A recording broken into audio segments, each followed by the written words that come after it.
మెదక్ జిల్లా రామాయంపేటలో అఖిల భారతీయ విద్యార్థి పరిషత్ ఆధ్వర్యంలో అంబేద్కర్ వర్ధంతి కార్యక్రమం నిర్వహించారు. అంబేద్కర్ వర్ధంతి సందర్భంగా ఏబీవీపీ నాయకులు విద్యార్థులతో కలిసి ర్యాలీ నిర్వహించారు. అనంతరం మెదక్ చౌరస్తాలోని అంబేద్కర్ విగ్రహానికి పూలమాల వేసి ఘనంగా నివాళులర్పించారు. ఈ కార్యక్రమంలో ఏబీవీపీ రాష్ట్ర కార్యవర్గ సభ్యులు ప్రశాంత్, నగర కార్యదర్శి హరి, సంయుక్త కార్యదర్శి నవీన్, ఏబీవీపీ నాయకులు జశ్వంత్, కిరణ్, వంశీ, నరేందర్ తదితరులు పాల్గొన్నారు. అందరికీ నమస్తే.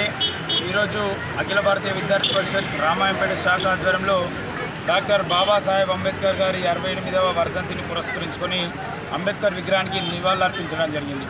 డాక్టర్ బాబాసాహెబ్ అంబేద్కర్ గారు భారతదేశంలో ఉన్నటువంటి ప్రతి ఒక్క మానవునికి, ప్రతి ఒక్కరికి హక్కులు కలగాలని చెప్పేసి భారత రాజ్యాంగాన్ని రచించడం జరిగింది. ఈ భారత రాజ్యాంగం ద్వారా ప్రతి ఒక్క పౌరుడు హక్కులతోటి భారతదేశంలో ఉండడం జరుగుతూ ఉంది. డాక్టర్ బాబాసాహెబ్ అంబేద్కర్ గారి ఆశయాలను ఏబీవీపీ ఆదర్శంగా తీసుకొని అంబేద్కర్ గారి మాటని ఏబీవీపీ బాటగా తీసుకొని ఏబీవీపీ పనిచేస్తూ ఉంది. జై హింద్, జై భారత్. మరిన్ని అప్డేట్స్ కోసం మా ఛానల్ని సబ్స్క్రైబ్ చేయండి.